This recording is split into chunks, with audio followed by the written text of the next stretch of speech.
par l'ascenseur, le meilleur endroit pour faire des poses de kéké double biceps. 4e étage. Merci chérie.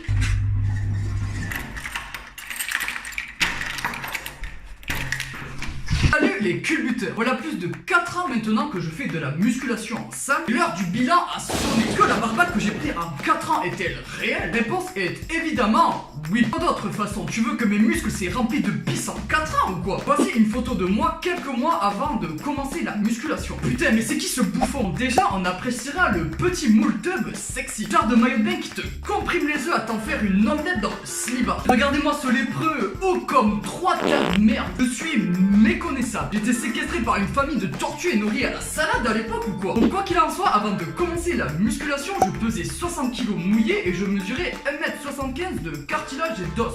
Et d'ailleurs je mesure toujours 1m75. J'étais pas forcément complexé par mon physique et là je dois vous avouer un petit secret. Que je sois maigre ou musclé, je pécho toujours autant. Donc pour ceux qui se posent la question si prendre plus de muscles va vous assurer plus de succès avec les femmes, bien est-ce qu'une Citroën AX tunée est plus attirante qu'une originale pour toi? Ça restera toujours la même putain de poubelle au final, on est d'accord. J'ai commencé la musculation seulement parce qu'à l'époque je faisais de la gymnastique. La gymnastique à un niveau moyen, comme je la pratiquais, eh ben ça muscle pas des masses. Donc j'avais la technique mais il me manquait la force pour continuer à progresser. Et voilà le pourquoi du comment. Bref, après 4 ans de musculation assidue, nous voilà arrivés en 2019. Je pèse entre 70 kg sec et 75 kg quand je veux faire de la viande. Soit environ 10 kg de muscles secs gagnés en 4 ans de pratique. Naturel? Oui. Donc cette vidéo n'est pas là pour me la péter. Ouloulou, non, loin de là. Parce que je sais que je suis de très loin le mec le plus musclé. D'ailleurs, je ne le serai jamais. Non, cette vidéo va peut-être vous servir de référence pour voir ce qu'il est possible d'atteindre en environ 4 ans de musculation. Par un mec parti d'une feuille A4 de profil à aujourd'hui. Je dois juste préciser 2-3 détails avant toute chose. J'ai toujours été motivé par la pratique de la musculation. Donc j'ai jamais fait d'arrêt de plus de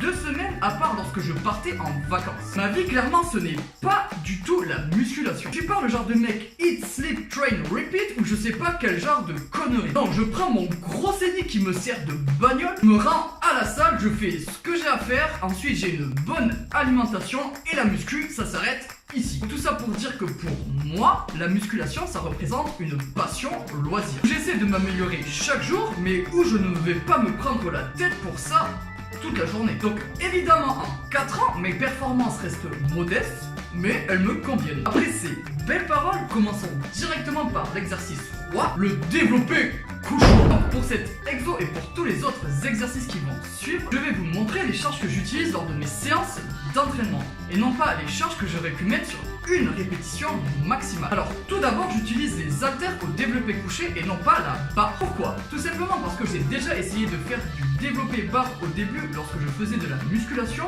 mais certains points ne me convenaient pas. Premièrement, je m'entraîne tout seul et quand je suis resté bloqué sous la barre à l'époque, j'ai vite compris que soit j'arrêtais cet exo, soit je finissais à la Louis XVI. Bon, ça c'est un point important, mais ça n'est pas le plus important. Parce que c'est vrai qu'avec des années de pratique, on contrôle mieux nos sensations. On sent quand la dernière répétition va arriver. Et finalement, le problème pour moi au développé couché, c'est que je sens beaucoup trop mes épaules qui sont en train de travailler. Le travail de mes pecs est secondaire. Donc plutôt que de m'acharner sur cet exo, je suis passé au développé haltère qui me conviennent très bien. Donc pour cet exo, je prends des haltères de 35 kg et j'applique la technique du manouche. Je vais voir s'il n'y a pas 2 kg de fonte à chiner dans les parages. Je me les accroche avec une sorte de poignée en cuir. Donc au final, on a 35 kg d'haltères de chaque côté, 2 kg de disques de chaque côté et 2 poignées de cuir de chaque côté qui pèsent 1 kg chacune environ. Ce qui donne 38 kg. Et voir donc, le compte est bon. Actuellement, je fais 4 séries de 10 répétitions sur 7 exos. Et pectoraux, ce n'est pas un point fort pour moi. J'ai les épaules qui ont tendance à prendre le dessus sur eux si j'exécute mal les exercices ou bien si je choisis mal les exercices à mettre dans mon programme d'entraînement. Et en plusieurs années de pratique, je me suis rendu compte que c'était l'exercice où je perdais le plus facilement. Il suffit que j'arrête 2 semaines pour qu'au retour je chie ma race sous les haltères, quitte à diminuer les poids. Contrairement aux autres exercices polyarticulaires comme le squat ou bien le développé militaire par exemple. Et donc magnifique transition puisqu'on va parler du développé militaire à présent. Donc comme je vous l'ai dit tout à l'heure, les épaules sont plutôt un point fort. Pour cet exo, je fais d'abord 2 séries de 10 répétitions à 28 kg de chaque côté.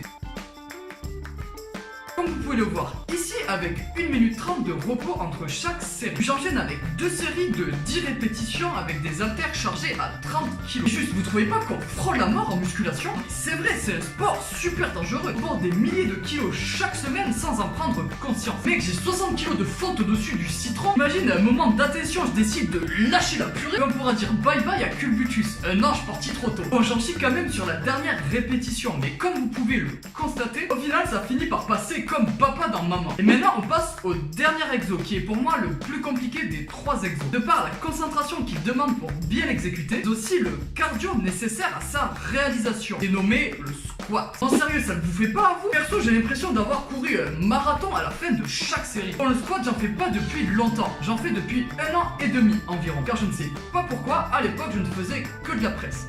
Il me semble que c'est parce que je n'avais pas de barre libre dans ma salle pour faire du squat. Ça marche aussi, mais un jour, j'ai eu un déclic. Lorsque je commençais, je faisais mes séries à 60 kg. Alors, 1 an et demi après, eh bien, je suis arrivé à faire des séries à 100 kg. Donc le squat, je fais 4 séries de 10 répétitions à 100 kg. J'essaie de descendre jusqu'à ce que mes genoux forment un angle de 90 degrés environ. Puis je remonte. Mon cul, c'est aussi un de mes points forts. J'avoue, si j'étais une meuf, je l'aurais exhibé sur Instagram. Mais bon, je ne suis pas une meuf. Je prends tout pour les ischios et les quadris. Autant j'ai un boule en point fort, mais alors les ischios, les quadris et les mollets, c'est un peu comme une fin de soirée à 6h du matin sans n'avoir rien chopé. Je suis contente de prendre les restes. Donc je suis quand même satisfait de cette performance. Et après voilà, on fait avec les jambes dont la nature nous a dotés, on va dire.